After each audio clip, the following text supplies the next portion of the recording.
अध्याय 31 दैनिक वस्तुएं। अनुवादक ड्रैगन बोट अनुवाद संपादक ड्रैगन बोट अनुवाद। 2 सप्ताह बाद रविवार की सुबह मार्शल प्रशिक्षण मैदान में शौर्य और लूली हर सुबह चुपचाप अभ्यास करते थे। लूली की हरकतें नर्म और अलौकिक लगती थीं। ये शांत थी लेकिन बहुत तेज थी। उसकी हथेलियां नर्म लगती थीं लेकिन वास्तव में उनमें अपार शक्ति थी। शौर्य की हरकतें और भी ज्यादा कारगर थीं। वह सिर्फ तभी हरकत करता था जब उसे जरूरत होती थी। दोनों आकृतियां एक दूसरे के विपरीत दिशा में थीं। ज्यादातर समय लूली हमला करती थी और शौर्य चकमा देती थी। बहुत कम ही बार शौर्य लूली के शरीर पर टैप करता था। हर बार जब वह टैप करता तो उसके हमले बाधित हो जाते। जब ऐसा होता तो वह अपनी आंखें बंद कर लेती और अपने हमले जारी रखने से पहले एक पल के लिए सोचती। आधे घंटे बाद लूली पसीने से लथपथ हो गई थी। उसके ढीले मार्शल आर्ट के कपड़े भीग गए थे और उसके शरीर से चिपके हुए थे, जिससे उसके शरीर के उभार साफ दिखाई दे रहे थे। हम आज यहीं खत्म कर देंगे, तुम बहुत थकी हुई लग रही हो। शौर्य मुस्कुराया और एक हथेली को टाल दिया। लूली ने सिर हिलाया और बैठने से पहले अपने सिर से पसीना पोंछा। आज कैसा रहा? तुम पहले से बहुत बेहतर हो गई हो। दरअसल हाल ही में तुम में बहुत सुधार हुआ है। ये सब बड़े भाई की वजह से है। शौर्य उसके बगल में बैठ गया और मुस्कुराया। लूली ने अपने होंठ हिलाए। वह ये स्वीकार नहीं करना चाहती थी लेकिन यह वास्तव में इस आदमी की वजह से था कि वह इतनी बेहतर हो गई। उनकी आधारभूत गति तकनीक और हथेली तकनीक पूर्णता से बस एक कदम दूर थी। हालांकि ये कदम एक बहुत बड़ी खाई की तरह था। इसके लिए भाग्य, अंतर्दृष्टि और मन की स्थिति की आवश्यकता थी। यहाँ तक कि प्रतिभाशाली लोग भी पूर्णता तक नहीं पहुँच पाते। फिर लूली ने अपने माथे पर चिपके बालों को पीछे की ओर हिलाया और मुस्कुराई। तो भाईली से कैसे बदला लेना चाहता है? शौर्य ने उसकी खास मुस्कान को देखा और जल्दी से अपना सिर हिलाते हुए गंभीरता से कहा, क्या तुम मजाक कर रही हो? भाइयों को अपनी बहनों की मदद करनी चाहिए। कौन जानता था कि ये दुष्ट हृदय व्यक्ति क्या सोच रहा था?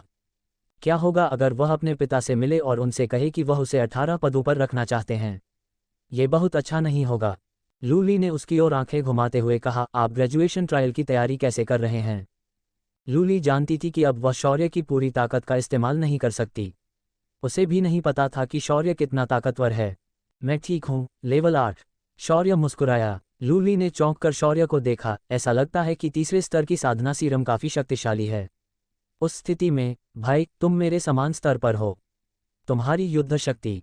उसने शौर्य को घूरते हुए कहा, अपनी 4 छोटी अवस्थाओं की परिपूर्णताओं के साथ आप शायद ही कभी मार्शल योद्धा अवस्था में किसी मुकाबले का सामना करेंगे, है ना? हे, मैं लो प्रोफाइल रहता हूँ। शौर्य हंसा। उनके पास सिर्फ 4 छोटी छोटी राज्य सिद्धियां नहीं थीं। उसकी त्वचा, मांसपेशी, कंडरा, हड्डी, मज्जा, 5 विसरा और 6 आंतें सभी पूर्णता पर थीं। आज उसे विश्वास था कि वह 12 मुख्य मेरिडियन और आसपास के मेरिडियन को भी पूर्णता तक परिष्कृत कर लेगा। तब तक वह एक स्तर 9 मार्शल योद्धा बन जाएगा और उसे केवल रेन और डू मेरिडियन को पूर्णता तक परिष्कृत करने की आवश्यकता होगी। यहाँ तक कि वह भी नहीं जानता था कि वह इस समय कितना शक्तिशाली है, लेकिन उसे साधारण स्तर 1 आत्मा मार्शल अवस्थाओं से डर नहीं लगता था। लूली ने देखा कि शौर्य कितना घमंडी है और वह अपनी हंसी रोक नहीं पाए। वह उठी और शौर्य के पास पहुंची। जल्दी से नहा लो। नहाने के बाद नाश्ता करो और फिर खेती करने जाओ। सिर्फ 1 हफ्ता बचा है। हमारे माता पिता को तुमसे बहुत उम्मीदें हैं। शौर्य का मुंह हेंट गया और वह असहाय होकर उठ खड़ा हुआ। हाँ। नहाने के बाद शौर्य और लूली घर लौट आए।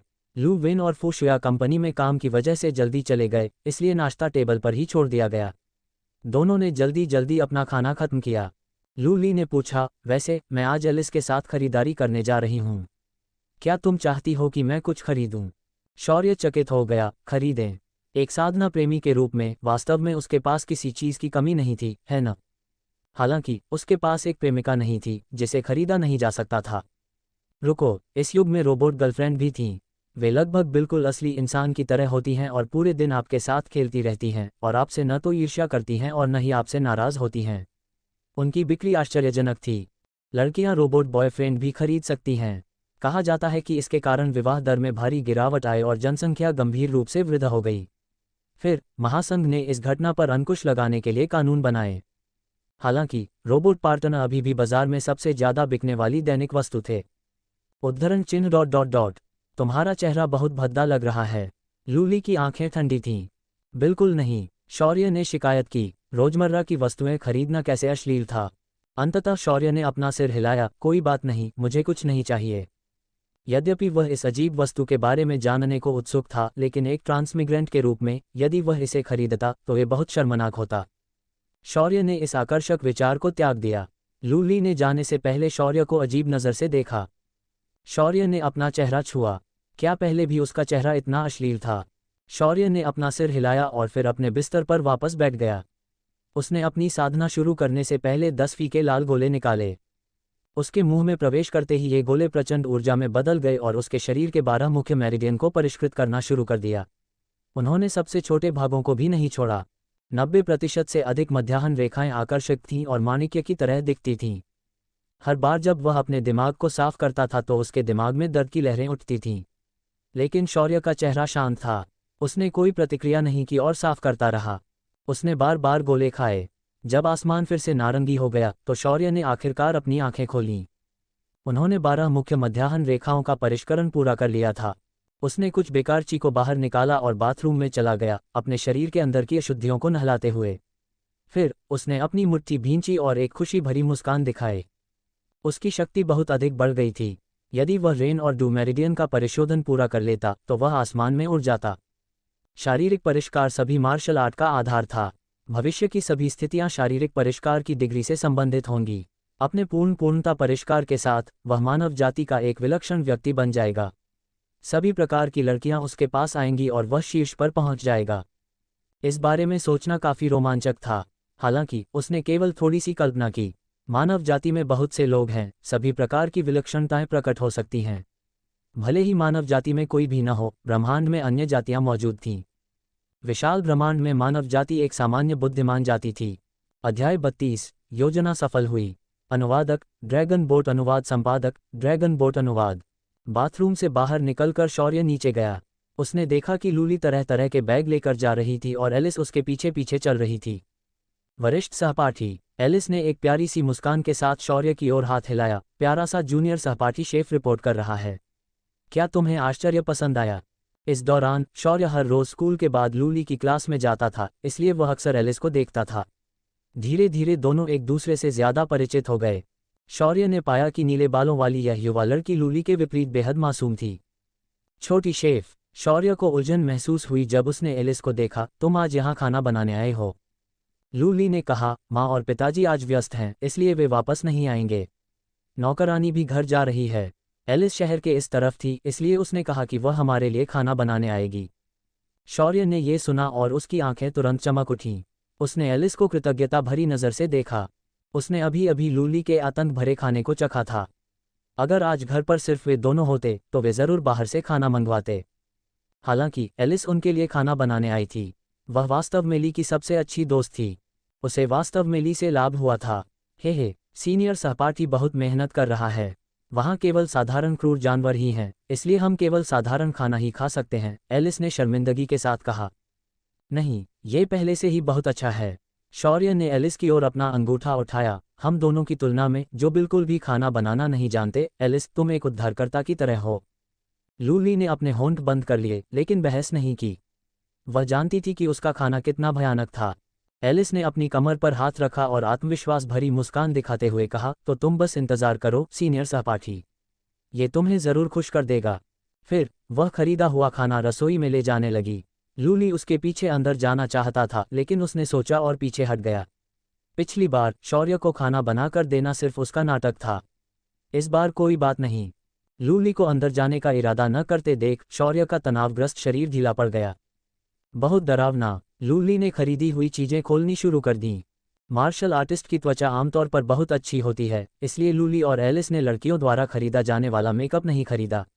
उन्होंने केवल कुछ कपड़े और गहने खरीदे। शौर्य ने कुछ बार नज़र घुमाई, फिर उदासीनता से अपनी नज़रें हटा लीं। उफ, लड़कियों। यदि वह होता तो निश्चित रूप से सभी प्रकार के तकनीकी उत्पाद, कंप्यूटर और रोबोट खरीदता। ये पुरुषों का रोमांस था। फिर शौर्य ने कंप्यूटर निकाला और ग्रेजुएशन ट्रायल से संबंधित समाचार देखने लगे। फेडरल यूनिवर्सिटी के ग्रेजुएशन ट्रायल देखने के लिए आने की खबर पूरे टेलुन सिस्टम नेट पर थी। इस वजह से कुछ अन्य प्रसिद्ध विश्वविद्यालयों ने भी कुछ लोगों को भेजा। पूरे सिस्टम ने इस साल के ग्रेजुएशन ट्रायल को बहुत ध्यान से देखा। हर दिन इस बारे में सुर्खियां बनी। हालांकि शौर्य ने बहुत देर तक खोज की, लेकिन परीक्षण के बारे में कुछ खास नहीं मिला। इस समय रसोई से एक मोहक सुगंध फैल गई। उसने कंप्यूटर बंद कर दिया और रसोई की ओर देखा। उन्हें ये स्वीकार करना होगा कि वह वास्तव में एक स्पिरिट शेफ थी। ये सिर्फ साधारण पशु का मांस था और इसमें कोई कीमती जड़ी बूटियां नहीं थीं, और फिर भी वह ऐसे स्वादिष्ट व्यंजन बना सकती थी। सुगंध को सूंघते ही शौर्य को अपने पेट से उठती हुई पुकार का एहसास हो गया। शौर्य और लूली पहले से ही खाने की तैयारी करते हुए खाने की मेज पर बैठे थे। एलिस रंग बिरंगे व्यंजनों की प्लेटें लेकर आए और देखते ही देखते पूरी मेज उनसे भर गई। फिर उसने रसोई साफ की और खुद भी बैठ गई। एलिस ने अपना चेहरा अपने हाथों पर टिकाया और शौर्य को देखा, जिसके मुंह से लार टपक रही थी, और फिर लूली को देखा और फिर कहा, ठीक है, चलो खाना खाते हैं। शेफ की अनुमति से शौर्य अब सुनहरे लाल मीठे और खट्टे पसलियों को खाने के लिए और इंतजार नहीं कर सकता था। तुरंत ही यह अवर्णनीय अनुभूति उसके मुंह में फूट पड़ी। मीठा और खट्टा, जानवर के मांस के साथ मिश्रित। यह इतना स्वादिष्ट था कि वह लगभग रो पड़ा। ऐसा लग रहा था जैसे उसने स्वर्ग देख लिया हो। क्या उसने इसमें कोई दवा मिला दी है? लूली ने शौर्य के चेहरे को देखा और अपने होंठ बंद कर लिए। क्या यह इतना अच्छा था? उसने बस कोई प्रयास नहीं किया। अगर उसने कोई प्रयास किया होता तो वह आसानी से कुछ भी पका सकती थी। वह एलिस से कैसे हार सकती थी? ये सोचते हुए उसने ग्रेलैंड जियांग की विशेषता लाल दिल बांस को पकड़ लिया और कुतरना शुरू कर दिया। फिर उसका चेहरा मुरझा गया। उसने हार का भाव दिखाया। इस स्वाद के बारे में लूली को लगा कि वह इस तक कभी नहीं पहुंच पाएगी, भले ही उसने अपना पूरा जीवन रसोई में बिताया हो। दोनों के चेहरों पर संतुष्टि के भाव देखकर एलिस के चेहरे पर खुशी भरी मुस्कान आ गई। एक शेफ के रूप में मेरे लिए सबसे खुशी की बात यह थी कि अन्य लोग भी उसके खाना पकाने का आनंद ले रहे थे। उसने अपनी चॉपस्टिक उठाए और चख कर देखा, लेकिन जल्द ही वह भौचक्की रह गई। सामग्री सीमित थी और मेरा कौशल भी उतना अच्छा नहीं है। मैंने कुछ भी बहुत बढ़िया नहीं बनाया। यह अच्छा नहीं है। शौर्य दंग रह गया। उसने सूरज की रोशनी और समुद्र तटों को देखा। उसे ये भी संदेह था कि इस व्यंजन में नशीला पदार्थ मिलाया गया है। वह ऐसे व्यंजन से कैसे खुश नहीं हो सकती थी? अच्छा नहीं है। एलिस ने अपना सिर हिलाया। ये चमक नहीं रहा है। जो खाना चमकता नहीं है वह अच्छा खाना नहीं है। चमक। शौर्य ने अवाक होकर एलिस को देखा। क्या उसने बहुत सारे उपन्यास पढ़े हैं? स्पिरिट जड़ी बूटियों के साथ मिलाए गए मॉन्स्टर मीट में कभी कभी रोशनी चमकती है। इससे भोजन की शक्ति अधिकतम हो जाती है, एलिस ने समझाया। शौर्य और लूली दोनों ने सिर हिलाया। उन्हें समझ में नहीं आया, लेकिन ये काफी आश्चर्यजनक लग रहा था। वैसे सीनियर सहपाठी, क्या तुम नानफैंग ग्रह से कुछ खाद्य सामग्री लाने की कोशिश कर सकते हो? अगर तुम ऐसा करोगे तो मैं ली और तुम्हारे लिए असली स्पिरिट फूड बना पाऊंगा। शौर्य चौंक गया। उसके मुंह में पहले से ही लार टपक रही थी। ये पहले से ही बहुत आश्चर्यजनक था और उसने कहा कि यह और भी बेहतर हो सकता है। यह अच्छा नहीं है। उसे लगा कि वह इसकी आदी हो जाएगी। उसने बिना किसी हिचकिचाहट के सिर हिलाया। कोई बात नहीं, तुम्हें क्या सामग्री चाहिए? अगर मैं नानफैंग ग्रह की पूरी सतह भी छान मारूं तो भी मैं तुम्हारे लिए उन्हें ढूंढ लूंगा। भोजन के लिए वह कुछ भी कर सकता था। एलिस ने यह सुना और मुस्कुराई। तो चलो एक दूसरे को ऑनलाइन जोड़ते हैं। मैं वापस जाकर इस बारे में सोचूंगी और फिर आपको वह सामग्री भेजूंगी जिसकी मुझे ज़रूरत है। ज़रूर, कोई समस्या नहीं।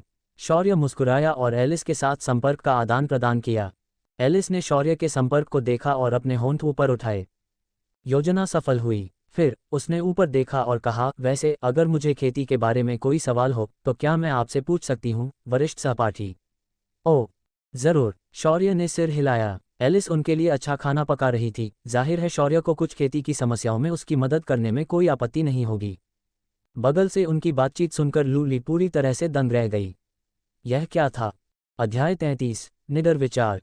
अनुवादक ड्रैगन बोट अनुवाद संपादक ड्रैगन बोट अनुवाद। लूली ने एलिस को जटिल भाव से देखा। उसने कभी उम्मीद नहीं की थी कि एलिस भोजन को सफलता के बिंदु के रूप में इस्तेमाल करेगी।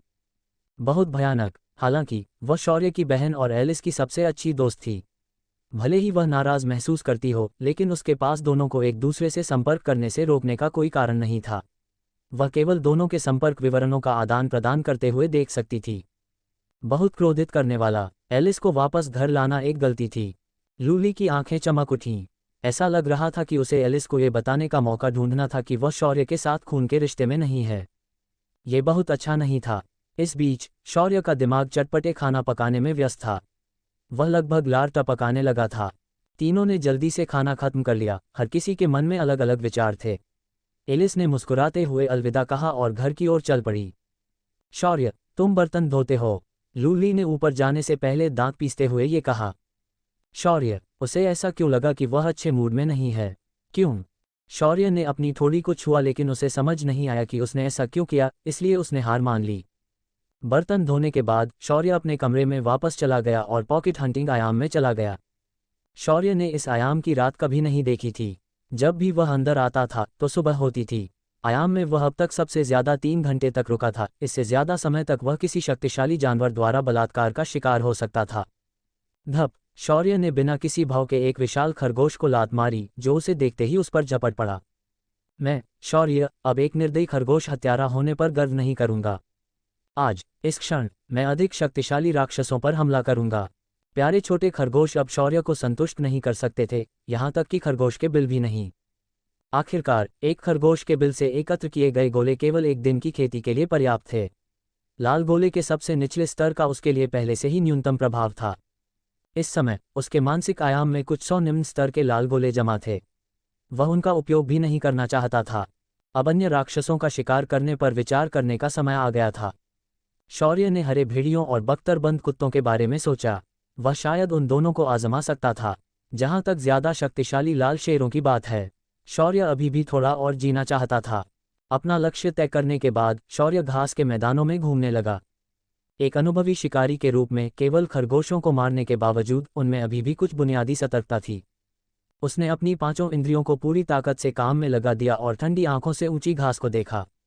जल्द ही शौर्य के कानों में एक तेज आवाज पड़ी। जैसे ही वह तेजी से आगे बढ़ा, उसकी पीठ के बाल अचानक खड़े हो गए और फिर गायब हो गए। फिर जिस जगह वह खड़ा था, वहां की घास को एक अदृश्य ब्लेड से काटा गया। ये कटाव चिकना और साफ था। इससे ही पता चल रहा था कि अदृश्य ब्लेड कितना तेज था। उसने इसे पा लिया। शौर्य ने अपने होंठ ऊपर उठाए और बाईं ओर 1 मीटर से भी अधिक ऊंची घास को देखा। उसका खून खौल उठा, क्योंकि उसके शरीर से चमकीली सफेद रोशनी निकल रही थी। वह जमीन से उठा और घास की ओर भागा। भेड़िया, 1.5 मीटर लंबा हरा भेड़िया दहाड़ा और फिर घास से बाहर निकल आया। हवा के बिना भी उसका मुलायम फर हल्के से लहराता था। उसका शरीर क्रूर और पुष्ट था, साथ ही उसकी आंखें तीखी, ठंडी हरी थीं। ये तो मानना ही पड़ेगा कि हरा भेड़िया काफी अच्छा दिख रहा था। हालांकि शौर्य को इसकी परवाह नहीं थी। उसी क्षण शौर्य हरे भेड़िए के बगल में प्रकट हुआ। गड़गड़ाहट! उसका दाहिना पैर कोड़े में बदल गया, जो भेड़िए की कमर पर प्रहार करते समय विस्फोट की ध्वनि उत्पन्न कर रहा था। ये देखकर भेड़िया बिल्कुल भी चिंतित नहीं हुआ। उसकी हरी आंखें क्रूरता से चमक उठीं। फिर उसने अपना बायां अगला पंजा उठाया, जो हरे प्रकाश से चमक रहा था। तीक्ष्ण पंजा सफेद चमकदार पैर से टकराया। गड़गड़ाहट! एक क्षण के लिए सब कुछ ठहर गया। अचानक एक बहुत बड़ा विस्फोट हुआ और पूरा स्थान भर गया। पंजे और पैर के टकराने की जगह से हवा का दबाव तेजी से फैल गया और चारों तरफ फैल गया। ऊंची नीची घास उड़कर सपाट हो गई, जिससे आदमी और भेड़िया दोनों ही उभरकर सामने आ गए। जिस क्षण भेड़िए ने शौर्य के पैर को रोका, उसने एक हल्के हरे रंग की हवा की धार उगल दी, जो तेजी से उसकी ओर उड़ी। स्पष्टतः ये पवन ब्लेड पहले वाले पारदर्शी पवन ब्लेड से अधिक शक्तिशाली था। हरा भेड़िया गंभीर हो रहा था। शौर्य की नज़रें केंद्रित हो गईं। उसने अपना दाहिना पैर पीछे किया और अपनी हरकत की तकनीक का इस्तेमाल करके साइड स्टेप किया। हवा के ब्लेड से पैदा हुई हवा की लहरों ने शौर्य के कपड़े फाड़ दिए और उसके शरीर पर खटपट की आवाज़ निकली। इससे पहले कि शौर्य की छवि गायब भी हो, शौर्य हरे भेड़िए के सिर के ऊपर प्रकट हो गया। शौर्य की आंखें ठंडी थीं, क्योंकि उसने दोनों मुट्ठियां बंद की और उन्हें हरे भेड़िए के सिर की ओर मारा। गड़गड़ाहट! गड़गड़ाहट! भयावह अदृश्य मुट्ठी की ताकत हवा को चीरती हुई हरे भेड़िए पर टूट पड़ी। जब शौर्य को लगा कि यह वार सफल हो जाएगा, तभी अचानक हरा भेड़िया हरी रोशनी के साथ चमक उठा और वहां से गायब हो गया। मुट्ठी के जोर से जमीन पर वार किया, जिससे 2 बड़े गड्ढे बन गए। कीचड़ और घास हर जगह उड़ गई। शौर्य धीरे से उतरा और अपने होंठ चाटते हुए 10 मीटर दूर हरे भेड़िए को देखा। ये भेड़िया थोड़ा ताकतवर था। अपनी वर्तमान शक्ति के साथ वह स्पिरिट मार्शल स्टेट स्तर 1 और स्तर 2 को आसानी से लेने में सक्षम होना चाहिए, लेकिन यह हरा भेड़िया उससे भी अधिक शक्तिशाली था। लेकिन वह एक गर्म खून वाला युवक था। शौर्य ने अपने होंठ उठाए और फिर से हमला किया। भेड़िया! हरे भेड़िए के शरीर पर हरी रोशनी चमकने लगी और हवा फिर से चारों ओर घूमने लगी। शौर्य की ओर बढ़ते हुए उसकी गति दूसरे स्तर पर पहुंच गई। एक आदमी और एक भेड़िया हवा में भिड़ गए। सफ़ेद और हरी रोशनी आपस में टकराए और हर टक्कर के साथ आसपास की घास को उड़ाते हुए विस्फोटक झोंके निकले। 100 से अधिक झड़पों के बाद आदमी और भेड़िया अलग हो गए। शौर्य ने अपने मुंह से खून पोंछा और अपने शरीर पर लगे पंजों के निशानों को देखा। उसका मुंह हैंग गया। ये कमीना उससे भी तेज था। अगर यह सिर्फ शक्ति होती तो शौर्य को लगता कि वह हरे भेड़िए से नहीं हारता। हालांकि ये बहुत तेज था, इसने उसके सभी हमलों को चकमा दे दिया जबकि वह हर बार पंजा खा जाता। हालांकि उसने महत्वपूर्ण क्षेत्रों से परहेज किया था, लेकिन ये हमले अंततः बढ़ते ही चले गए। शौर्य को लगा कि वह इस राक्षस द्वारा मारा भी जा सकता है। शौर्य ने लगभग पूरी तरह से स्वस्थ भेड़िए को देखा। उसकी आंखें चमक उठीं, वह एक निडर विचार के साथ आया था। हरे भेड़िए ने स्पष्ट रूप से अपने शिकार को आराम करने का कोई मौका नहीं दिया, इसलिए उसने तुरंत ही पुनः आक्रमण कर दिया तथा अपने मुंह से एक हवादार ब्लेड निकाल दिया। शौर्य ने पवन ब्लेड को चकमा दे दिया, लेकिन भेड़िया पंजे को नहीं चकमा दिया। शेखी बघारो, उसके शरीर की सुरक्षा भेड़िए के पंजे के सामने कुछ भी नहीं थी। अगर शौर्य ने महत्वपूर्ण क्षेत्र को नहीं चकमा दिया होता तो वह तुरंत मर सकता था। बहते खून और बेतहाशा दर्द को नजरअंदाज करते हुए शौर्य ने मुस्कुरा दिया। उसकी आंखें भयानक थीं जब उसने अपने बाएं हाथ से पंजे को पकड़ा और उसकी कमर पर जोर से मुक्का मारा। गति के मामले में शौर्य भेड़िए के सामने कुछ भी नहीं था, लेकिन इससे कोई फर्क नहीं पड़ता था क्योंकि वह इस हरे भेड़िए के साथ जान की बाजी लगाने जा रहा था। अध्याय 34। आखिर यह क्या है? अनुवादक ड्रैगन बोट अनुवाद संपादक ड्रैगन बोट अनुवाद। मुट्ठी के बल ने तुरंत ही हरे भेड़िए की सुरक्षा को नष्ट कर दिया। हरे भेड़िए के शरीर से एक भयानक हड्डी दरार की आवाज़ गूंजी और उसने आंतरिक अंगों के टुकड़ों के साथ खून उगल दिया। उसकी हरी आंखें लाल हो गईं। उसने अपने पंजे से संघर्ष किया जबकि दूसरे पंजे ने शौर्य के सिर पर वार किया। ऐसा करते समय उसके मुंह में एक और पवन ब्लेड बन गया। शौर्य भावशून्य था क्योंकि उसने एक बार फिर हरे भेड़िए की कमर पर मुक्का मारा। बहुत ज्यादा दर्द के कारण उसके मुंह में हवा का ब्लेड नष्ट हो गया। उसका तेज पंजा शौर्य के सिर को भी नहीं छू पाया और उसके बाएं हाथ पर जा गिरा। हड्डियों के टूटने की आवाज़ की एक और लहर आई। शौर्य की बांह नरम पड़ गई और वह अब हरे भेड़िए के पंजे को पकड़ नहीं सका। हरे भेड़िए की आंखों में उत्साह चमक उठा और जैसे ही वह जाने की योजना बना रहा था, शौर्य का तीसरा मुक्का आ गया। गड़गड़ाहट। लगातार 3 घूंसे हरे भेड़िए के सबसे कमजोर अंगों पर लगे। हरा भेड़िया चिल्लाया, उसका पुष्ट शरीर नरम पड़ गया और जमीन पर गिर गया। शौर्य की आंखें ठंडी थीं। उसने भारी दर्द और अपने टूटे हुए बाएं हाथ को नजरअंदाज किया और फिर से हरे भेड़िए की कमर पर पूरी ताकत से 2 बार मुक्का मारा। हरे भेड़िए ने आंतरिक अंगों के साथ मिलकर और अधिक खून उगल दिया। उसकी क्रूर आंखें धुंधली हो गईं और वह धीरे धीरे मरने से पहले थोड़ा संघर्ष करता रहा। शौर्य का शरीर लड़खड़ा रहा था। वह धीरे धीरे सांस ले रहा था। उसका मुंह खून से लथपथ था और उसका बायां हाथ शायद गायब हो गया था। उसकी मौजूदा शारीरिक स्थिति को देखते हुए उसे ठीक होने में कम से कम कुछ दिन लगेंगे। हरे भेड़िए ने स्पष्ट रूप से यह उम्मीद नहीं की थी कि शौर्य इतना निर्णायक होगा और उसके साथ जीवन का सौदा करेगा। हरे भेड़िए के शरीर को देखते हुए, जो धीरे धीरे धूल में बदल रहा था, शौर्य ने अपने होंठ ऊपर उठाए। उसके लिए यह एक बॉस जैसा चरित्र था। उसे निश्चित रूप से उच्च स्तर के ऑर्ब्स प्राप्त होंगे, है ना? जल्द ही हरा भेड़िया पूरी तरह से धूल में बदल गया और 4 गहरे लाल प्रकाश वाले गोले दिखाई दिए। ऐसा लग रहा था कि अंदर कोई विस्फोटक ऊर्जा घूम रही है। वे शायद फीके लाल प्रकाश वाले गोलों के विकसित संस्करण थे। वहां 2 पिस्ता के आकार के बैंगनी प्रकाश के गोले भी थे। शौर्य ने इनमें से दसियों गोले एकत्र किए थे। आखिरकार हर सुपर विशाल खरगोश इनमें से एक को गिराएगा। उनका मानना था कि अगर वह इन सभी प्रकाश के गोले को खा गया तो उसकी मानसिक शक्ति कई गुना बढ़ जाएगी। अंत में वहां एक अजीब गोला था जिसे शौर्य ने पहले कभी नहीं देखा था। इसका खोल पारदर्शी था और अंदर हल्का हरा प्रकाश था। जल्द ही कांच जैसा गोला उसके मानसिक आयाम में डाल दिया गया। बाहर आने के बाद शौर्य उसका अध्ययन करेगा। वह अन्य स्थानों की ओर जाने लगा। हरे भेड़िए के साथ लड़ाई बहुत जोरदार थी। यह अन्य शक्तिशाली राक्षसों को आकर्षित कर सकता था। इस आयाम में चाहे आप कितने भी सावधान रहें, ये कभी भी अति नहीं होगी। शौर्य ने अपने मुलायम बाएं हाथ और शरीर पर लगी चोटों को देखकर भौहें सिकोड़ लीं। जंगल में ऐसी चोटें बहुत खतरनाक थीं। तभी उसकी आंखें चमक उठीं और चेहरे पर शर्मिंदगी भरी मुस्कान आ गई। ऐसा लग रहा था कि उसे उन प्यारे खरगोशों की गुफाएं उधार लेने की जरूरत थी। ये बात उन्हें बहुत परेशान कर रही थी। ये सोचते हुए शौर्य सावधानीपूर्वक आगे बढ़ा और खरगोश की गुफा की खोज करने लगा। जल्द ही शौर्य को एक गुफा मिल गई और उसने व्यास की तुलना करके ये सुनिश्चित किया कि यह कोई कुत्ते की गुफा, भेड़िए की गुफा या शेर की गुफा तो नहीं है। ऐसा करने के बाद शौर्य खुशी खुशी अंदर चला गया।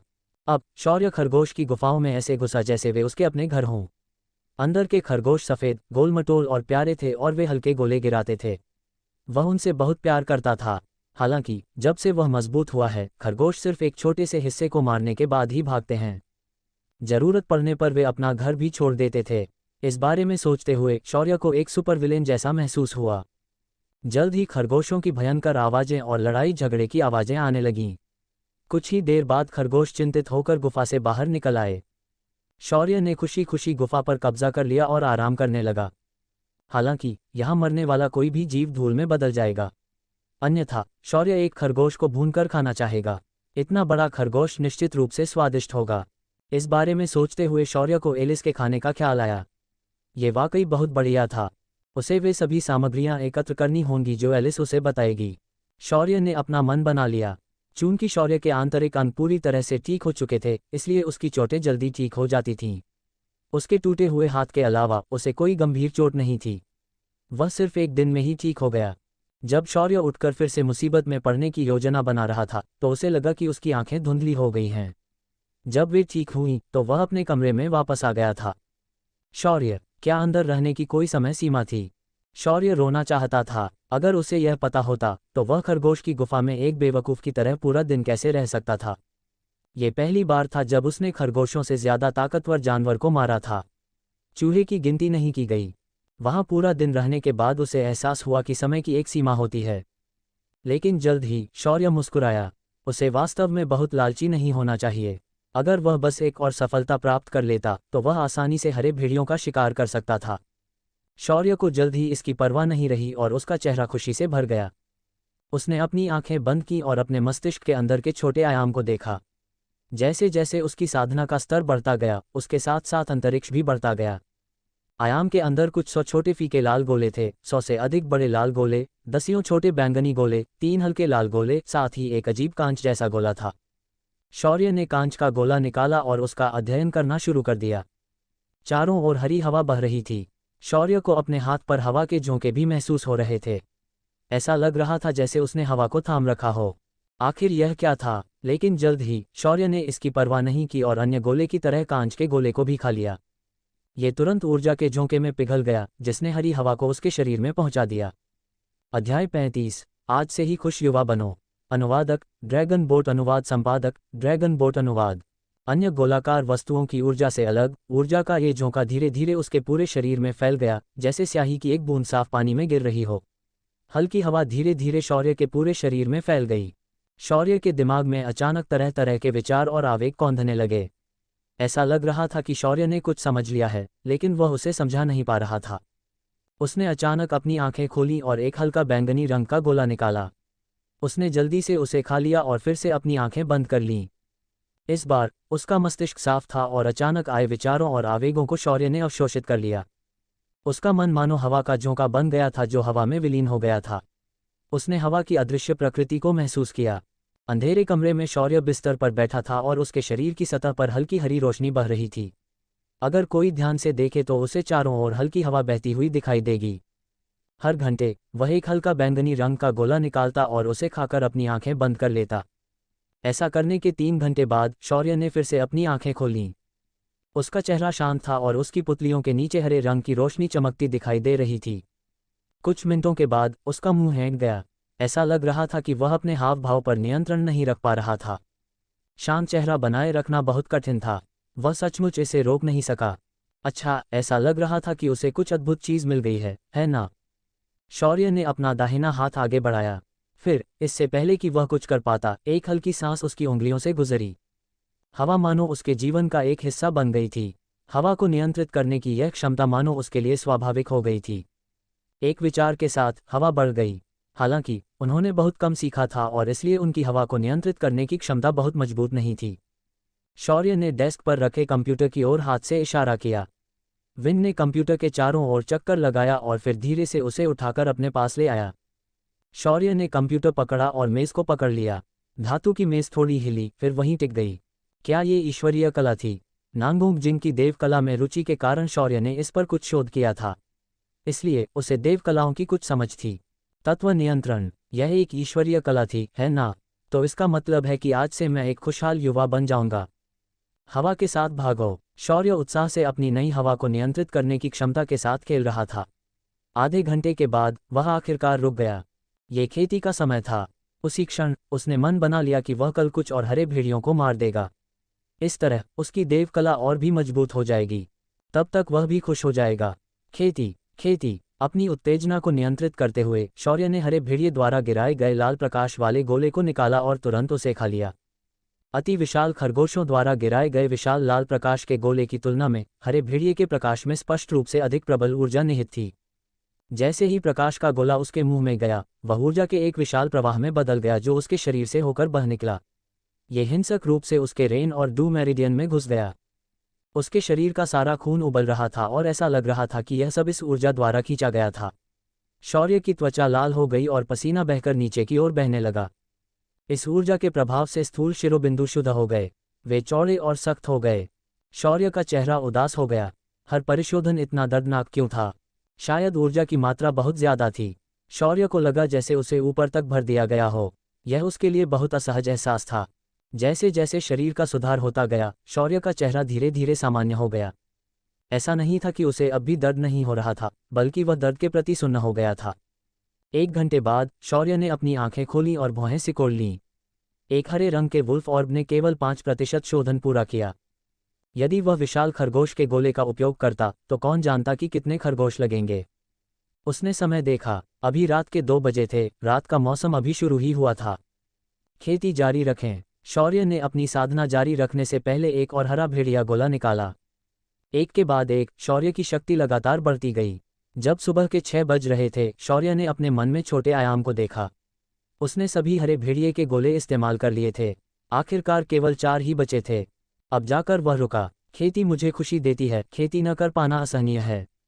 धीरे धीरे आसमान जगमगा उठा। हमेशा की तरह शौर्य नहाने चला गया। उसने अपने शरीर से सारी गंदगी साफ की। उसके बाद वह नीचे ट्रेनिंग ग्राउंड में चला गया। उसका चेहरा उत्साह से भर गया।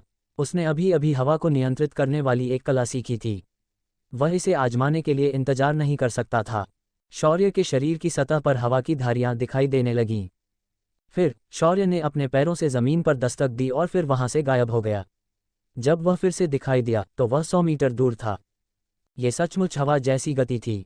ऐसा लग रहा था मानो वह हवा का सबसे अच्छा दोस्त बन गया है। अगर वह भागता तो हवा भी उसके लिए एक तरफ हट जाती। बहुत कम प्रतिरोध था। उसकी गति पहले की तुलना में कम से कम 40% अधिक थी। शौर्य पागलों की तरह मुस्कुराया।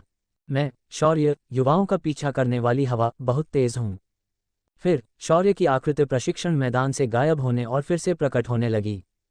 जमीन, हवा और दीवार सभी पर उसके खुशनुमा पैरों के निशान थे। जब वह पागल हो रहा था, लूली अंदर आई। उसने शौर्य की चमकती हुई आकृति देखी और चकित रह गई। फिर वह मुस्कुराई, यह आदमी फिर से ताकतवर हो गया है। कुछ ही देर बाद लूली ने देखा कि शौर्य को अभी भी एहसास नहीं हुआ कि वह इतने समय बाद भी यहाँ है। वह अपनी खास मुस्कान दिखाने से खुद को रोक नहीं पाए। वह धीरे से बोली, शौर्य, क्या तुम मुझे अपनी चाल ढाल की तकनीक दिखा रहे हो? शौर्य, जो आनंद की दुनिया में डूबा हुआ था, अचानक रुक गया। आवाज़ का ये लहजा बहुत परिचित था। आलसी और नर्म स्वर ने शौर्य को थोड़ा ठंडा महसूस कराया। हर बार जब वह नर्म स्वर में बोलती थी तो कुछ बुरा होना तय था। वह पहले भी कई बार इससे पीड़ित हो चुका था।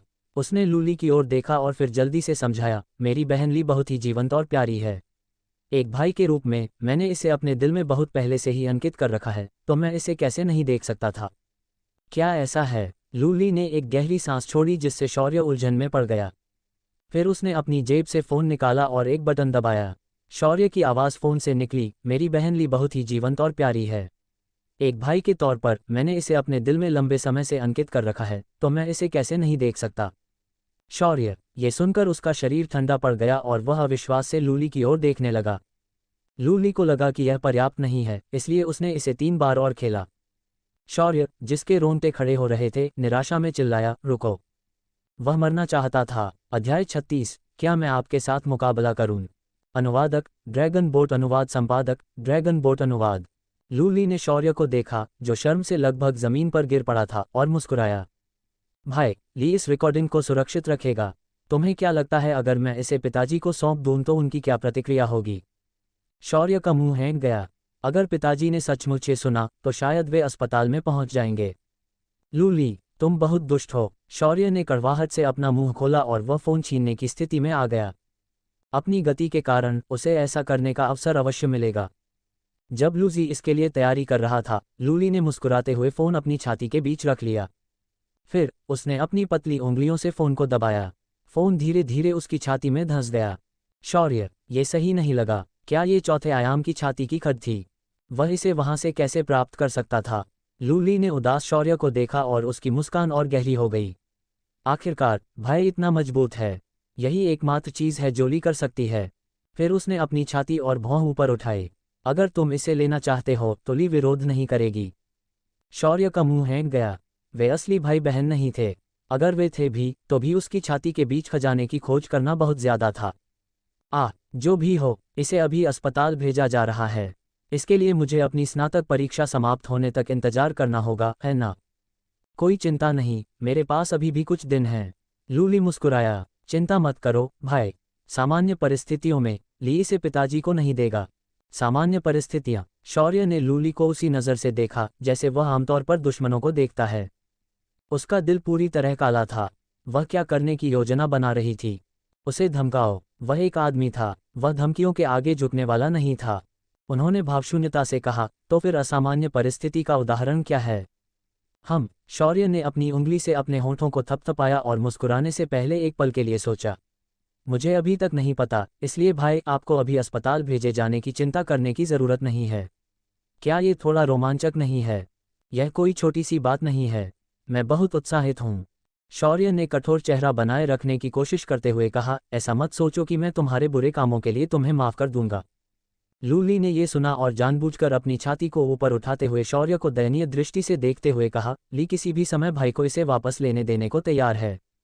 मेरा पिछवाड़ा वापस ले लो। वह ऐसा कैसे कर सकता है? उसे लगा कि भले ही उसका शरीर पुनर्तः परिष्कृत हो गया है, परंतु उसका चेहरा अभी भी उतना मोटा नहीं है। बातचीत निष्फल रही। बाद में उन दोनों ने अपना सामान्य अभ्यास शुरू कर दिया। हालांकि लूजी लूली के काम से नाखुश था, फिर भी उसने उसे गंभीरता से पढ़ाया क्योंकि यह उसके भविष्य से जुड़ा था। उसे बस यही उम्मीद थी कि फ़ोन वाटरप्रूफ नहीं होगा और पसीने से टूट जाएगा। लूली शौर्य से प्रभावित थीं और उन्होंने उनकी आधारभूत गति तकनीक और हथेली तकनीक पर ध्यान केंद्रित किया। वह बहुत घमंडी थी। चूंकि शौर्य ये कर सकती थी, इसलिए कोई कारण नहीं था कि वह ऐसा न कर सके। दोनों तकनीकों में निपुणता थी, बस उसे एक अवसर की आवश्यकता थी। वह हमेशा की तरह हमला करती और शौर्य उसकी खामियां बताते हुए उसे चकमा दे देता। शौर्य को आश्चर्य हुआ कि हवा को नियंत्रित करने वाली भगवान कला की वजह से वह लूली के हमलों से आने वाली हवा के प्रवाह को महसूस कर सकता था। यह उसकी आंखों से देखने से कहीं ज्यादा स्पष्ट था। अपनी गति में वृद्धि के साथ शौर्य को यह नहीं पता था कि अगर वह अपनी पूरी शक्ति का उपयोग करेगा तो वह कितना शक्तिशाली होगा। कम से कम लूली दोनों आंखें बंद करके भी उसे छू नहीं पाएगा। आधे घंटे बाद लूली हाँफते हुए जमीन पर लेट गई। उसका शरीर पसीने से लथपथ था। उसकी शॉर्ट्स और सिंगलेट उसके शरीर से कसकर चिपकी हुई थी, जिससे वह बहुत आकर्षक लग रही थी। उसने शौर्य की ओर देखा और कहा, भाई वास्तव में लड़कियों की देखभाल करना नहीं जानता है। हे, ली अधिक कोमल और दयालु बनने की कोशिश कर सकती है, शौर्य ने व्यंग्यपूर्वक कहा। उसे आश्चर्य हुआ कि क्या फ़ोन टूट गया है। शौर्य ने लूली की छाती पर नज़र डाली। फ़ोन वाटरप्रूफ है। लूली मुस्कुराए। शौर्य बात नहीं करना चाहता था, इसलिए वह बस घूम गया और कहीं और देखने लगा। थोड़ी देर आराम करने के बाद शौर्य उठे और हवेली में लौटने से पहले स्नान किया। ये देखकर कि शौर्य चला गया है, लूली ने सावधानी से अपने क्लीवेज से फ़ोन निकाला और प्ले बटन दबा दिया। विशाल प्रशिक्षण मैदान में शौर्य की आवाज़ बार बार बजाई गई। लूली के होठों पर एक सुंदर मुस्कान उभर आई। काफ़ी देर के बाद लूली नहाने चली गई और हवेली में वापस जाने से पहले उसने फ़ोन को सावधानी से अपने पास छिपा लिया। चूंकि वह सोमवार था, इसलिए नाश्ता करने के बाद शौर्य और लूली स्कूल चले गए। उसे सोमवार को स्कूल जाना बहुत बुरा लगता था। ये सोचकर शौर्य को गारंटीड एंट्री पाने के लिए और भी ज्यादा प्रेरणा मिली। इस तरह वह एक अतिरिक्त महीने तक खेल सकेगा। वह तो बस इसके बारे में सोचकर ही उत्साहित हो गया। सीड टूर्नामेंट में शौर्य के प्रदर्शन के कारण लूली के प्रशंसकों का शौर्य के प्रति रवैया बहुत बदल गया। वे उसे अपना आदर्श मानने लगे। शौर्य बाहर से भावशून्य था, लेकिन अंदर से वह काफ़ी संतुष्ट महसूस कर रहा था। उनमें कई सुंदर लड़कियां भी थीं। हालांकि उनका धार्मिक चरित्र उन्हें हमेशा खुशी के पलों के लिए इसका उपयोग करने से रोकता था। कक्षा में वापस जाने पर सुबह में सामान्य साक्षरता कक्षा और दोपहर में मार्शल आर्ट कक्षा थी। मार्शल आर्ट कक्षा में ज़्यादातर जूयांग, जूफांग और लियो शौर्य पर हमला कर रहे थे, जबकि ली लियांग बगल से संकेत दे रहे थे। ली लियांग को बहुत अजीब लगा क्योंकि वह शौर्य को कोई भी संकेत नहीं दे सका। मार्शल तकनीक के मामले में शौर्य पूर्णता में था, जबकि कुछ दशकों के बाद ही उसे महान निपुणता प्राप्त हुई। प्रतिभा के संदर्भ में, ओह कोई बात नहीं, यह उनके आत्मविश्वास के लिए एक बहुत बड़ा झटका था। उसने सोचा कि वह कम से कम युद्ध के अनुभव के बारे में संकेत दे सकता है, लेकिन दुख की बात है कि उसने पाया कि शौर्य का युद्ध अनुभव उससे अधिक था। ऐसा लग रहा था कि केवल उसका स्तर शौर्य से अधिक था। इस तरह से वह अब भी शिक्षक कैसे हो सकता है? शौर्य को आसानी से अपने ऊपर हमला करने वाले तीनों को हराते हुए देखकर ली लियांग की भौहें तन गईं। शौर्य बहुत ताकतवर था, ऐसा प्रशिक्षण व्यर्थ था। शौर्य, मैं आपके साथ मुकाबला क्यों न करूं? एक पल सोचने के बाद ली लियांग ने अंततः ये निर्णय लिया। अध्याय 37, ली लियांग, एक विलक्षण प्रतिभा मेरे हाथों मर गई। अनुवादक, ड्रैगन बोट अनुवाद संपादक, ड्रैगन बोट अनुवाद। ये सुनकर सभी की आंखें आश्चर्य से खुली की खुली रह गईं। बहस करें, सिखाएं नहीं। हर कोई शौर्य को ऐसे देख रहा था जैसे वह कोई देवता हो। हे भगवान, मैंने पहली बार किसी छात्र और शिक्षक के बीच बहस के बारे में सुना है। हम सब स्कूल जा रहे हैं, तो शौर्य इतना उत्कृष्ट कैसे है? शायद उसके पास गुप्त रूप से शिक्षक थे। मुझे लगता है कि ये दिखावे का मामला है। आखिरकार वह आप सभी से ज्यादा सुंदर दिखता है, एक छात्रा ने शौर्य को घूरते हुए कहा। बकवास, मैं बहुत सुंदर हूँ। इतना ही नहीं, मैं बहुत लंबा भी हूँ। उफ, ज्यादातर लड़कियां झुंझलाहट के साथ बोलीं। केवल कुछ छात्राएं ही चमकती हुई निगाहों से उसे देख रही थीं। कुछ लोग उलझन में थे। बहुत लंबा क्या होता है? ऐसा कैसे लगता है कि वे सभी जानते हैं?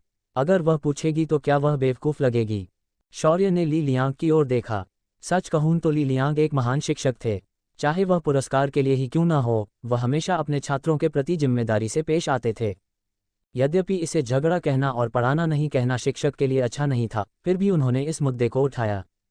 ली लियांग मुस्कुराया। मुझे लगता है कि शायद आपको मार्शल योद्धा अवस्था में कोई मुकाबला नहीं मिलेगा, कम से कम हमारे स्कूल में तो नहीं। आप शायद किसी भी निम्न स्तरीय स्पिरिट मार्शल अवस्था को ले सकते हैं। मैं स्पिरिट मार्शल अवस्था स्तर 6 हूँ। आत्मा मार्शल राज्य स्तर 6। तो क्या ओल्ड ली वास्तव में इतने मजबूत थे? इससे शौर्य को भरोसा हो गया। उसे बूढ़े ली को पीटने और उसकी प्रतिष्ठा खराब करने का डर था। तो कृपया मुझे कुछ सुझाव दीजिए। शौर्य मुस्कुराया। अरे, वह सच में मान गया। सब लोग आकर देखो, बूढ़ा ली भाईजी से लड़ रहा है।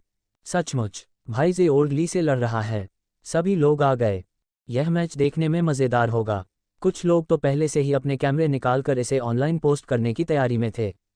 इस बीच जू यांग, जूफांग और लियो ने पीछे हटने से पहले एक दूसरे को देखा। छात्रों ने 100 मीटर की त्रिज्या वाला एक वृत्त बनाया। ली लियांग ने धीरे से शौर्य को देखा। यह उसका सबसे गौरवपूर्ण छात्र था। हालांकि उसने अपनी क्षमता बाद में दिखाई, लेकिन उसका चरित्र शांत और विनम्र था। मैं पहले आपसे लड़ने के लिए खुद को level 1 spirit marshal state power तक सीमित रखूंगा। ली लियांग मुस्कुराया। शौर्य को नहीं पता था कि वह कितना शक्तिशाली था। स्पिरिट मार्शल स्टेट लेवल 1 एक बुरी शुरुआत नहीं थी। उसने सिर हिलाया और कहा, धन्यवाद गुरुजी। ली लियांग मुस्कुराया और एक मुद्रा में आ गया। सावधान रहो। फिर उनका विद्वान स्वभाव अचानक अलौकिक हो गया। उसने अपने पैरों से जमीन पर थपथपाया और उसका शरीर बहती हुई रोशनी में बदल गया और तुरंत शौर्य के सामने आ गया।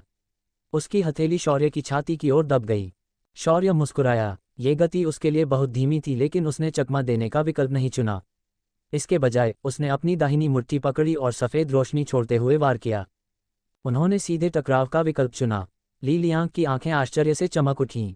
उसने यह उम्मीद नहीं की थी कि उसका शिष्य उसकी आत्मा मार्शल स्टेट लेवल 1 पावर के साथ आमने सामने होगा। लेकिन ये सोचकर कि कैसे उसके छात्र ने स्तर 5 की शक्ति से स्तर 8 ब्लेड दानव जाति को मार डाला था, उसे इतना आश्चर्य नहीं हुआ। हालांकि मार्शल योद्धा अवस्था और आत्मा मार्शल अवस्था के बीच का अंतर इतनी आसानी से पार नहीं किया जा सकता। एक साधारण स्तर एक आत्मा मार्शल राज्य आसानी से 10 स्तर 9 मार्शल योद्धाओं को हरा सकता है। सबकी निगाहों के सामने मुट्ठी और हथेलियां टकरा गईं। गड़गड़ाहट, हवा की तेज लहरें छात्रों को लगातार पीछे धकेल रही थीं। केवल शू यांग और अन्य लोग ही मुश्किल से बच पाए। इस बीच ली लियांग का चेहरा जम गया। उसकी हथेली पर उसका भरोसा उस समय चकनाचूर हो गया जब उसने शौर्य की मुट्ठी को छुआ। तभी मुट्ठी से निकला शक्तिशाली बल एक विशाल लहर की तरह उसकी ओर बढ़ा, जिससे उसे अवचेतन रूप से जवाबी हमला करने के लिए अपनी पूरी शक्ति का उपयोग करना पड़ा। ली लियांग की हथेली को अपंग करने के बाद शौर्य का चेहरा बदल गया। उन्होंने उम्मीद नहीं की थी कि प्रथम स्तर की आत्मा मार्शल राज्य शक्ति इतनी कमजोर होगी। ये तो बहुत कमजोर था। उसने स्वयं को बहुत अधिक हारने से बचाने के लिए 5 अवस्था सिद्धियों की शक्ति का प्रयोग किया, लेकिन इस हथेली की कमजोर शक्ति ने उसे चौंका दिया। लेकिन इस समय वह अपनी मुट्ठी का बल वापस नहीं ले सकता था। शौर्य को तुरंत चिंता होने लगी। क्या होगा यदि उसने गलती से अपने शिक्षक को गंभीर चोट पहुंचा दी। अचानक ली लियांग की हथेली से एक भयानक शक्ति फूट पड़ी। लानत है! शौर्य का चेहरा हरा हो गया। वह ऐसी शक्ति के सामने खुद को रोक नहीं सका। इस प्रकार हवा में और भी अधिक झटका लगा। शू यांग और अन्य लोग इतने सदमे में थे कि हिल नहीं पाए, लेकिन वे पीछे की ओर उड़ गए। सभी ने ठंडी सांस ली। स्पिरिट मार्शल स्टेट लेवल 1 वाकई भयानक है। पूरी ताकत लगाने के बाद भी शौर्य स्पिरिट मार्शल स्टेट लेवल 6 की ताकत को रोकने में सक्षम नहीं था। इस तरह वह उड़ गया। हालांकि हवा में शक्तिशाली आत्मा शक्ति शौर्य की त्वचा से कमजोर हो गई थी, और एक बार जब यह उसके शरीर में प्रवेश करती थी तो यह मांसपेशियों और हवा से एक बार फिर कमजोर हो जाती थी। एक बार जब यह उसकी हड्डियों और आंतरिक अंगों तक पहुंच जाती थी तो यह उन्हें ज्यादा नुकसान नहीं पहुंचा पाती थी। हाँ, लेकिन अभी भी बहुत दर्द हो रहा है। शौर्य हवा में लुढ़का और जमीन पर आ गिरा। इस बीच ली लियांग का दिल 2 सेकंड के लिए रुक गया। ये 6ठे स्तर का स्पिरिट मार्शल स्टेट हमला था। इससे कोई फर्क नहीं पड़ता कि शौर्य कितना शक्तिशाली था, भारी चोट सबसे अच्छा परिणाम था। हालांकि गंभीर चोट सबसे अच्छा परिणाम था, लेकिन शौर्य इसके साथ ग्रेजुएशन ट्रायल में नहीं पहुंच पाएगी। ये सिर्फ 1 सप्ताह दूर था। उसने, ली लियांग ने, गलती से एक विलक्षण प्रतिभा के त्वरित उत्थान को नष्ट कर दिया।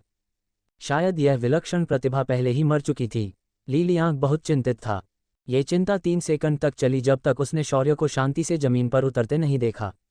ली लियांग, मियाओ मियाओ मियाओ। अध्याय 38। ये तार विशैला है। अनुवादक ड्रैगन बोट, अनुवाद संपादक ड्रैगन बोट, अनुवाद। भाई जी ठीक लग रहे हैं। लगता है टीचर ने दया दिखाए। मुझे ऐसा क्यों नहीं लगता कि यह प्रथम स्तर का आत्मा मार्शल राज्य हमला था। शौर्य ने उतरते ही यह सुना। तभी उसने ऊपर देखा और पाया कि ली लियांग उसकी ओर खुली आंखों से देख रहा था। शौर्य ने तुरंत नीचे देखा। उद्धरण चिन्ह डॉट डॉट डॉट उद्धरण चिन्ह। यह अच्छा नहीं है। ली लियांग का हमला स्पष्ट रूप से स्पिरिट मार्शल स्टेट लेवल 1 नहीं था। क्या उसने ली लियांग को पूरी तरह से ठीक दिखने के कारण बहुत अधिक सम्मान खो दिया? ली लियांग ने उसके साथ मुकाबला करने के लिए कहा था ताकि वह शिक्षक की बहुत अधिक बदनामी न करवाए। शौर्य ने इसके बारे में सोचा इससे पहले कि उसकी आंखें अचानक चमक उठतीं। वह हथेली कितनी मुलायम थी, यह उन धूमिल हथेली तकनीकों में से एक के रूप में पारित हो सकती थी। उसका विचार अच्छा था। उसने अपना सीना पकड़ लिया और चेहरा पीला कर लिया। उसका शरीर लड़खड़ाते हुए कुछ कदम आगे बढ़ा। ये ताड़ का पेड़ जहरीला है। फिर वह कठोर फर्श पर मुंह के बल गिर पड़ा। चूंकि उसका शरीर काफी मजबूत था और चेहरा मोटा था, इसलिए उसे ज्यादा चोट नहीं लगी। सब लोग, ली लियांग, हर कोई पूरी तरह से चुप था। किसी को नहीं पता था कि शौर्य को किस भाव से देखना है। ली लियांग का चेहरा हरा हो गया। वह मन ही मन गुस्से में कह रहा था, क्या जहर है? तुम जहरीले हो। मैं घर जाकर तुम्हें अपने पूर्वजों से मिला सारा जहर दे दूंगा। जब शौर्य नीचे गिरा तो उसने महसूस किया कि दृश्य तुरंत शांत हो गया। उसे नहीं पता था कि क्या हुआ। क्या उसने अच्छा अभिनय नहीं किया? उसे लगा कि उसने काफी अच्छा अभिनय किया है। क्या वे अब भी खुश नहीं थे? अंतरतारकीय युग में अभिनेता बनना आसान नहीं था। कुछ ही देर बाद शौर्य ने अपने आसपास की स्थिति को देखने के लिए अपनी हवा को नियंत्रित करने की क्षमता का इस्तेमाल किया। ऐसा लग रहा था कि हर कोई उसकी ओर देख रहा है। क्या वे उसकी ओर देख रहे थे? क्या उन्हें उसे बचाना नहीं चाहिए? मैंने तो बहाना भी ढूंढ लिया, जल्दी आओ। शौर्य थोड़ा परेशान था। छाती के नीचे हाथ रखना उसके लिए बहुत असुविधाजनक था। फर्श बहुत सख्त था। सभी ने शौर्य को देखा, जो उठने का बिल्कुल भी इरादा नहीं रखता था, और फिर बासी चेहरे वाले ली लियांग को देखा। वे अपनी हंसी को रोक ही नहीं पाए। जहां तक ली लियांग का प्रश्न है, वह इस बात से पूरी तरह संतुष्ट था कि शौर्य उसके स्पिरिट मार्शल स्टेट स्तर 6 के पूर्ण शक्तिशाली हमले से बिना किसी नुकसान के बाहर आ गया। उनका स्कूल वास्तव में प्रसिद्ध होने जा रहा था। हालांकि इस छात्र का मस्तिष्क खराब लग रहा था। कौन सा मूर्ख अध्यापक विद्यार्थियों के साथ बहस करते समय विश्वमन का प्रयोग करेगा? वह चुपचाप शौर्य को अभिनय करते देखता रहा। कुछ मिनट बाद, तुम कौन सा खेल खेल रहे हो? अंतरतारकीय जहाज। ओह, हेवन रिवर शिप ली पे पाए एसएसएस रैंक कैरेक्टर। आपने कितना खर्च किया? ये पहला फ्री ड्रॉ था। चलो उसे हराएं। शौर्य, वे खेलों पर चर्चा क्यों कर रहे थे? उसे बचाने कोई क्यों नहीं आया? शौर्य ने कुछ सोचा। चूंकि ली लियांग कुछ भी करना नहीं चाहता था और दूसरे छात्र भी कोई प्रतिक्रिया नहीं दे रहे थे, तो क्या वह अब उठ सकता था? वह उछल पड़ा और उन लोगों की ओर देखते हुए जो खेल खेल रहे थे, कमजोर ढंग से अपनी आंखें खोलने का नाटक करने लगा। भाईजे, आप जाग रहे हैं। भाईजी की सोने की मुद्रा ठीक नहीं लगती। शौर्य, अचानक उसे कुछ मारने की इच्छा हुई। ओह, तुम उठ गए। लगता है मेरा जहरीला हाथ अभी भी ठीक नहीं हुआ है। शौर्य ने पलटकर देखा तो ली लियांग उसे एक अजीब सी मुस्कान दे रहा था। वह अजीब तरह से मुस्कुराया। हा, उसे कुछ भी समझ में नहीं आ रहा था कि वह क्या जवाब दे। ली लियांग ने आह भरी। ये छात्र उसकी क्या सोच रहा था। उसने अपना सिर हिलाया और कहा, शौर्य, अभी 1 सप्ताह का समय बचा है। अपनी वर्तमान शक्ति के साथ तुम स्कूल में और अधिक सुधार नहीं कर सकते। कल से तुम घर पर रह सकते हो और आराम कर सकते हो। खेती करो। शौर्य की आंखें चमक उठीं। सच में, स्कूल न आना अनगिनत छात्रों का सपना था। शौर्य को इतना खुश देखकर ली लियांग को लगा कि उसे दिल का दौरा पड़ गया है। उसने गहरी सांस ली और दांत पीसते हुए कहा, हाँ। हर किसी ने शौर्य को ईर्ष्या भरी नजरों से देखा। ... स्कूल के बाद लूजी फिर से लूली को खोजने गया। जब वे घर पहुंचे तो शौर्य ने कहा, लूली, कल से मैं घर पर ही खेती करने जा रहा हूं। तुम अकेले स्कूल जा सकती हो। लूली उलझन में थी। क्यों? शौर्य ने मुस्कुराते हुए कहा, क्योंकि शिक्षक ने कहा था कि मैं बहुत ताकतवर हूं। मैं क्या कर सकता हूं? आपका भाई बहुत बढ़िया है। लूली ने ये सुना और आखिरकार सिर हिला दिया। मैं अब छोटा बच्चा नहीं रहा। तुम्हें मुझे ये बताने की ज़रूरत नहीं है। क्या तुम्हें लगता है कि मैं तुम्हारे बिना स्कूल नहीं जा सकता? शौर्य का मुंह हैंग गया। उसकी यह बहन वाकई बहुत परेशान करने वाली थी। लेकिन शौर्य ये बात जोर से नहीं कहने वाली थी क्योंकि वह अभी भी उसे ब्लैकमेल कर सकती थी। वह मुस्कुराया, ऐसा कैसे हो सकता है? ली बहुत होशियार है, मैं नहीं चाहता था कि तुम मेरा इंतज़ार करो। हाँ, ठीक है, बेशक ली समझती है। हालांकि भाई को इस आखिरी हफ्ते में कड़ी मेहनत करनी होगी। शौर्य मुस्कुराया, चिंता मत करो, मैं करूँगा। जब वह अपने कमरे में वापस आया तो अभी भी सुबह थी। शौर्य ने अपने मन के आयाम में तैरते हुए प्रकाश के गोले को देखा। उसने कुछ पल सोचा और फिर कुछ हल्के बैंगनी रंग के गोले निकाल कर खा लिए। उसकी वर्तमान स्थिति में फीके लाल गोले का उपयोग करना बहुत धीमा था।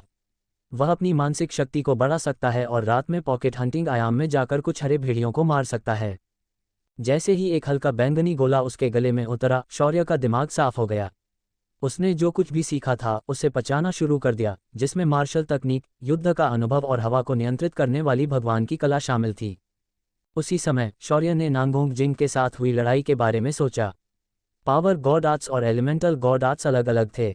जिस रात उन्होंने अपनी आधारभूत मार्शल तकनीकों में पूर्ण निपुणता प्राप्त की, उसी रात उन्होंने महसूस किया कि यदि कोई शक्ति के प्रयोग का गहन अध्ययन करे तो वह 10 या उससे भी अधिक गुना अधिक शक्ति उत्पन्न कर सकता है। जब तक किसी का शरीर पर्याप्त मजबूत है तब तक उसकी शक्ति में भयानक वृद्धि होगी। नांगोंग जिंग की शक्ति देव कला का भी इसी प्रकार उपयोग होना चाहिए। अध्याय 39। मैं, शौर्य, भोजन शिकारी। अनुवादक, ड्रैगन बोट। अनुवाद संपादक, ड्रैगन बोट। अनुवाद। शौर्य ने अपने शरीर के हर हिस्से और हर प्रणाली को महसूस करने के लिए अपनी मानसिक शक्ति का विस्तार किया। उसी समय शौर्य का दिमाग तेजी से चलने लगा। बुनियादी मार्शल तकनीक की पूर्णता ने उसे अपनी शक्ति को अत्यंत सटीक स्तर तक नियंत्रित करने की अनुमति दी, जबकि पूर्ण शारीरिक शोधन ने उसके शरीर को अत्यंत मजबूत बना दिया। यदि वह दोनों को मिला दे तो क्या वह और भी अधिक शक्तिशाली हो जाएगा? शौर्य के शरीर की हर कोशिका में शक्ति उमड़ रही थी। हर कोशिका में शक्ति की अपनी लय थी। शौर्य ने उन्हें उसी लय में प्रतिध्वनित करने के लिए सावधानीपूर्वक नियंत्रित किया। धीरे धीरे उसके माथे पर पसीना टपकने लगा। उसके पास पर्याप्त मानसिक शक्ति नहीं थी। शौर्य ने पाया कि अपनी सीमाओं से परे शक्ति का उपयोग करने के लिए उसे मानसिक शक्ति, शारीरिक शक्ति और तकनीक के संयोजन का उपयोग करने की आवश्यकता थी। केवल इस तरह से वह अपनी क्षमता से कई गुना अधिक हमला करने में सक्षम हो सकेगा। इस समय शौर्य का सिर नीचे झुक गया। धुंधले बैंगनी गोले का असर खत्म हो गया। उसने अपनी आंखें खोली और धीरे धीरे सांस ली। चूंकि उसे रास्ता मिल गया था, उसे केवल अभ्यास की आवश्यकता थी।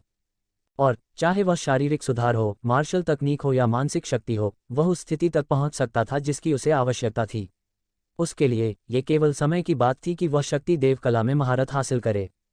अगर वह और अधिक मेहनत करे तो जल्द ही बड़ा बॉस बन जाएगा। शौर्य की आंखों में उत्साह की चमक थी। उसने एक हल्का बैंगनी प्रकाश वाला गोला निकाला और साधना शुरू कर दी। उसी समय लिविंग रूम में लू वेन और फू शुया घर आ गए थे। फू शुया ने रात का खाना बनाया और देखा कि लू ली तो आई है, लेकिन शौर्य नहीं। उसने पूछा, ली जे कहाँ है? लू ली ने कहा, वह शायद अपने कमरे में साधना कर रहा होगा। लू वेन मुस्कुराया, वह बच्चा फिर से मार्शल आर्ट का दीवाना बन गया है। ये बढ़िया है। खांसी, नहीं, मेरा मतलब बढ़िया नहीं था। जब से वह बच्चा बदला है, उसकी बच्ची उससे और दूर होती जा रही है। वास्तव में जे के लिए मार्शल आर्ट का दीवाना होना बेहतर था। लू ली ने यह सुना और उसका मुंह हैंग गया। उसने सोचा कि वह आदमी अब बहुत बेशर्म हो गया है। वह पहले जैसा सभ्य नहीं रहा। चूंकि वह खेती कर रहा है, इसलिए उसे परेशान न करें। चलो बस खाते हैं, मैं उसके लिए कुछ हिस्सा बचाकर रखूंगा। जब वह खेती कर लेगा तो वह उसे गर्म करके खा सकता है, फू शुया ने मुस्कुराते हुए कहा। शौर्य पूरी तरह से शक्ति देव कला की खोज में डूबा हुआ था। उसने एक एक करके बैंगनी रंग के गोले निगल लिए। जब उसने फिर से अपनी आंखें खोलीं तो उसे अचानक एहसास हुआ कि वहां पहले से ही अंधेरा था। खुर, शौर्य ने अपनी उत्तेजना को दबाया और धीरे धीरे सांस ली। कुछ ही समय में वह एक शक्ति देव कला प्राप्त करने में सक्षम हो जाएगा। शायद ये नांगोंग जिंग द्वारा प्रदर्शित विस्फोटक शक्ति के समान नहीं होगा, लेकिन ये काफी हद तक समान ही होगा। इस समय शौर्य का फोन वाइब्रेट हुआ। उसने अपना हाथ हिलाया और हल्की हवा के झोंके से फोन उसके हाथों तक आ गया। उन्होंने पाया कि यह वायु नियंत्रण शक्ति आलसी लोगों के लिए सबसे उपयुक्त थी। वह हवा को जो चाहे लाने दे सकता था। उसने फोन खोला और एक संदेश देखा। यह एलिस का था। एलिस, वरिष्ठ सहपाठी, क्या तुम वहां हो? एक प्यारे इमोजी के साथ। शौर्य की आंखें चमक उठीं। क्या उसके पास सामग्री की सूची तैयार थी? उसने तुरंत जवाब दिया, हाँ। फिर तुरंत ही शौर्य को क्रूर जानवरों और आत्मिक जड़ी बूटियों की एक लंबी सूची प्राप्त हुई। एलिस, वरिष्ठ सहपाठी, ये वो सामग्रियां हैं जिन्हें जूनियर सहपाठी इस्तेमाल करना चाहता है। वहां कुछ क्रूर जानवर बहुत उच्च स्तर के हो सकते हैं, बहुत उच्च स्तर के आत्मा जानवर। बस स्थिति के आधार पर आप जो पा सकते हैं उसे खोजें। शौर्य, मैं समझ गया। उन्होंने पहले ही सभी सामग्रियों के लिए कई सेट तैयार करने का मन बना लिया था। उच्च स्तरीय आत्मा जानवर, वे उच्च स्तरीय आत्मा मार्शल अवस्थाओं के बराबर क्रूर जानवर थे। उनका स्वाद वाकई बहुत स्वादिष्ट होना चाहिए, है न? ऐसा लग रहा था कि उसे और अधिक मेहनत करने की जरूरत है। मैं, शौर्य, एक खाद्य शिकारी हूँ। भोजन के लिए मैं अथक प्रयास करता हूँ। एलिस, क्या सीनियर सहपाठी अभी खेती कर रहा है? शौर्य, मैंने अभी अभी खेती खत्म की है और खाने वाला हूँ। एलिस, तो मैं सीनियर सहपाठी को परेशान नहीं करूंगी। जाओ सीनियर सहपाठी। वो, शौर्य, मम्मा, शुक्रिया जूनियर स्कूलमेट। मैं सामग्री तैयार करना सुनिश्चित करूंगी। एलिस, हे, तो जूनियर सहपाठी इंतजार कर रहा होगा। तुम्हें सचमुच खाना खाने जाना चाहिए, सीनियर सहपाठी। अलविदा। शौर्य ये सोचकर मुस्कुराया कि यह जूनियर स्कूल का दोस्त वास्तव में बहुत ख्याल रखने वाला था। शौर्य नीचे की ओर जाने लगा। वह सोच रहा था कि क्या माँ ने उसके लिए कुछ छोड़ा होगा। अगर नहीं, तो उसे खाना मंगवाना पड़ेगा। सौभाग्य से उसे पता चला कि उसकी माँ ने उसके लिए कुछ खाना छोड़ा था। उसने उसे गर्म किया और जल्दी से खा लिया और अपने कमरे में वापस चला गया। ये जानने के बाद कि सामग्री सूची में उच्च स्तरीय आत्मिक जानवर थे, शौर्य को अपनी साधना के लिए अतिरिक्त प्रेरणा मिली। उसने ये कल्पना भी नहीं की थी कि यदि उसे अच्छा मादक भोजन न मिल पाया तो उसे कितनी हानि होगी। उसने अपने पैरों को एक दूसरे पर चढ़ाया और पुनः पॉकेट हंटिंग आयाम में प्रवेश कर गया।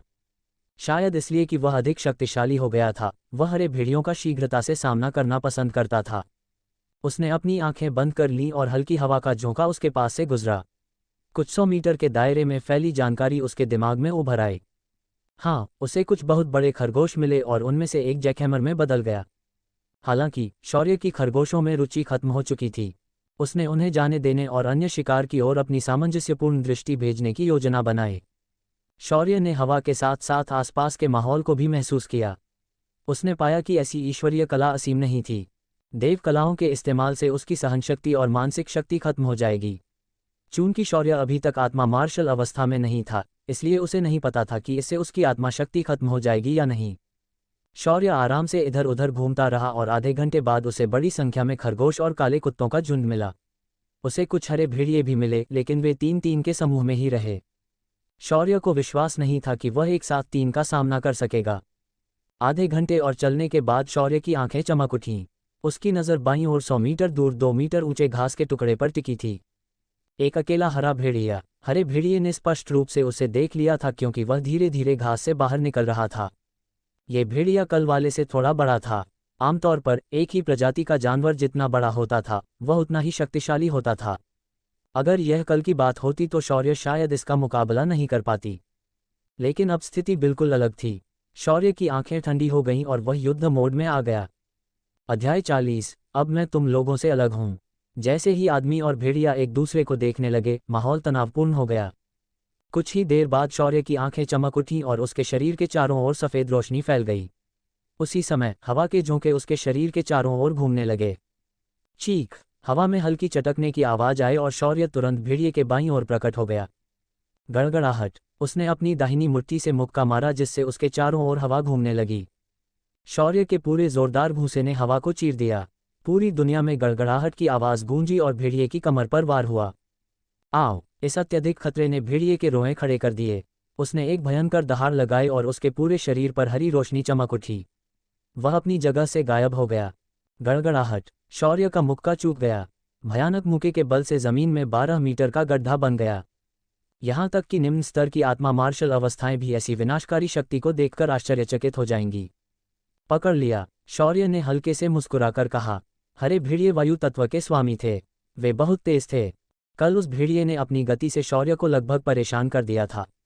आज भेड़िया ताकतवर था लेकिन उसकी गति भी बहुत बढ़ गई थी। वह मुश्किल से ही आगे बढ़ पा रहा था। जब तक वह साथ दे सका सब ठीक था। मुट्ठी का बल फट गया और शौर्य की आकृति हरे भेड़िए के साथ गायब हो गई। तभी हवा में टकराव की आवाज़ें आने लगीं। आदमी और भेड़िया कुछ 100 मीटर के दायरे में कहीं भी दिखाई देते और गायब हो जाते। दोनों के बीच टकराव से हवा में ऐसी लहरें उठी कि आसपास की सारी घास उड़ गई। शक्तिशाली विस्फोट से कुछ किलोमीटर के दायरे में मौजूद सभी खरगोशों ने अपने कान खड़े कर लिए। फिर वे बिना किसी हिचकिचाहट के भाग गए। अरे वाह, खरगोशों ने सोचा, बड़े मालिक लड़ रहे हैं। विस्फोट दूर दूर तक फैला जिससे काले कुत्तों, हरे भेड़ियों और अन्य शक्तिशाली जानवरों का ध्यान उसकी ओर आकर्षित हुआ।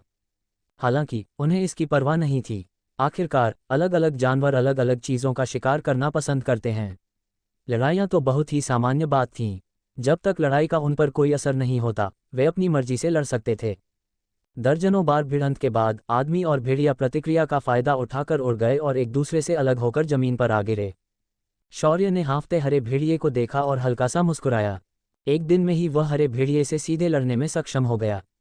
कल उसे बुरी तरह से प्रताड़ित किया गया और उसके आंतरिक अंग परिष्कृत होने के कारण उसकी सहनशक्ति हरे भेड़िए से अधिक थी।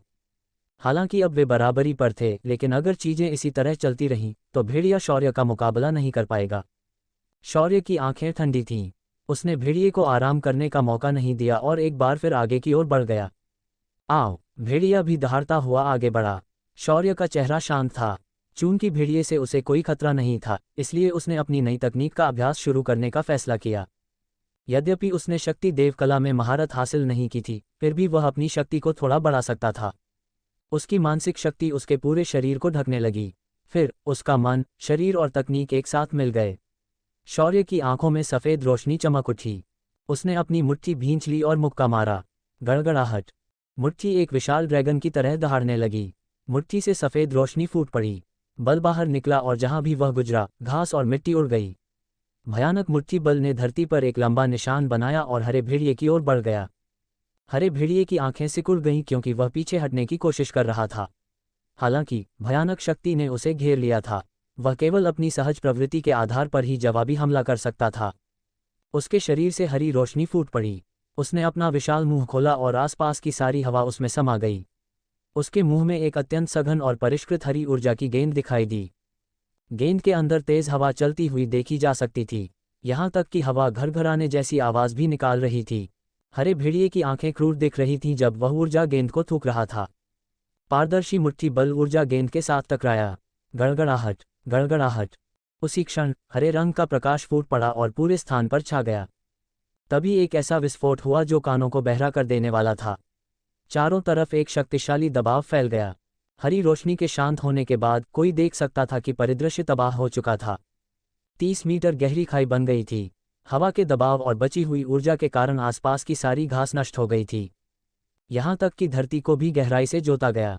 यह अत्यंत भयानक विनाशकारी शक्ति थी। जैसे ही विस्फोट रुका, शौर्य गायब हो गया। उसे हवा की तरह तेज और आग की तरह प्रचंड आक्रमण करना होगा।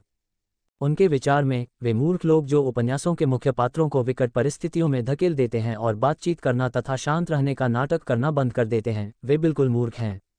सरल शब्दों में कहें तो बस लड़ो। हरे भेड़िए ने अभी अभी शक्तिशाली हमला किया था इसलिए वह कमज़ोर महसूस कर रहा था। हालांकि शौर्य में बहुत सहनशक्ति थी और थोड़ा थका हुआ महसूस करने के बावजूद वह फिर भी दौड़ पड़ा। वह तुरंत भेड़िए के पास आया और अपने दाहिने पैर से कोड़े की तरह प्रहार किया।